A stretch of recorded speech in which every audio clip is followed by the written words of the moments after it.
Question में दिया गया है suppose the length of a rectangular box is 7 centimetre. देखो हमें लेंथ दी गई है, वो दी गई है रेक्टेंगुलर बॉक्स की 7 सेंटीमीटर। इसकी जो ब्रेड्थ है वो हमें दी गई है 11 सेंटीमीटर। और जो इसकी हाइट है ना, वो हाइट हमें अलग-अलग दी गई है। तो हाइट जो है हम मान लेते हैं कि हाइट इसकी है h। देखो पहले केस में हमें दिया गया है कि अगर हाइट इसकी 5 सेंटीमीटर है, तो आप बताइए इसका वॉल्यूम कितना होगा?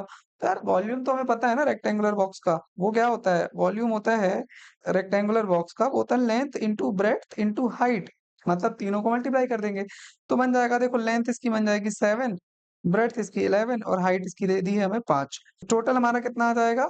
टोटल हमारा आ जाएगा 11 इंटू 7 करेंगे तो 77 इंटू 5, तो ये बनेगा हमारा 7 इंटू 5 385 सेंटीमीटर क्यूब आ जाएगा। तो ये हमारा बन जाएगा इसका वॉल्यूम जब हाइट हो 5 सेंटीमीटर। देखो दूसरे केस में दिया गया है जब हाइट इसकी हो कितनी? हाइट हो इसकी 9 सेंटीमीटर। अगर इसकी हाइट 9 सेंटीमीटर है तो वॉल्यूम कितना बन जाएगा? तो वॉल्यूम हमारा बन जाएगा वही length into breadth into height, मतलब 7 इंटू 11 इंटू हाइट की जगह पे लिख देंगे 9। अब 11 इंटू 7 करोगे तो 77 इंटू 9 693 सेंटीमीटर क्यूब। जब इसकी हाइट है 9 सेंटीमीटर तो इसका वॉल्यूम हो जाएगा 693 सेंटीमीटर क्यूब। और जब इसकी हाइट हमें दी गई हो 13 सेंटीमीटर, जब हाइट इसकी 13 सेंटीमीटर है तो वॉल्यूम कितना बन जाएगा फिर?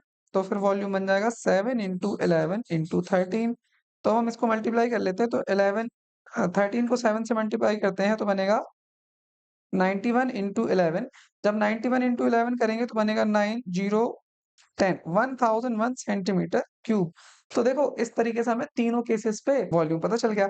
जब हाइट 5 सेंटीमीटर थी तो वॉल्यूम इतना आया, हाइट जब 9 सेंटीमीटर थी तो वॉल्यूम 693 आया, जब हाइट 13 सेंटीमीटर थी तो वॉल्यूम 1001 सेंटीमीटर क्यूब आया।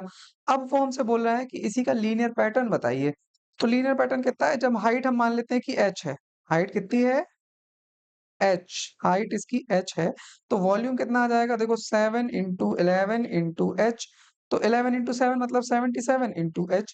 तो यही इसका लीनियर पैटर्न हो जाएगा। अब हमें यहाँ पर कुछ नहीं करना, हमें वॉल्यूम अगर पूछा है उनने और हाइट कुछ भी दी है, जैसे मान लो हाइट उन्होंने बोल दिया कि हाइट 10 है, तो आपको ये पूरा फॉर्मूला लिखने की जरूरत नहीं है। अब सीधे इसी एक्सप्रेशन में जाकर के हम सीधे पुट करेंगे, h की जगह पे 10 लिखेंगे और हमें सीधे इसका वॉल्यूम मिल जाएगा, जो कि 77 सेंटीमीटर क्यूब।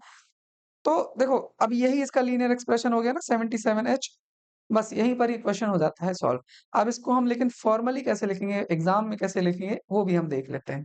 ठीक है, तो सबसे पहले हम क्या लिखेंगे कि लेंथ ऑफ रेक्टेंगुलर बॉक्स हमने मानी क्या है, तो है 7 सेंटीमीटर, ब्रेड्थ है 11 सेंटीमीटर, हाइट हमने h मान ली।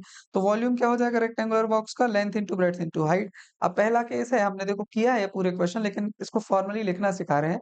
तो हाइट जब 5 सेंटीमीटर थी तो वॉल्यूम इसका हो गया, देखो ये हमने आपको मल्टीप्लाई करके दिखाया था 385 सेंटीमीटर क्यूब। जब इसकी हाइट 9 सेंटीमीटर है तो इसका वॉल्यूम हो जाएगा 77 इंटू 9 मतलब 693 सेंटीमीटर क्यूब। और जब इसकी हाइट 13 सेंटीमीटर है तो इसका वॉल्यूम बन जाएगा हमारा 91 इंटू 11 मतलब 1001 सेंटीमीटर क्यूब। अब इसकी हाइट अगर h सेंटीमीटर है तो इसका वॉल्यूम कितना बन जाएगा? इसका वॉल्यूम बन जाएगा 11 इंटू 7 इंटू h मतलब 77h। Hence required linear pattern is 77h। यहाँ पर ये क्वेश्चन कंप्लीट हो जाता है।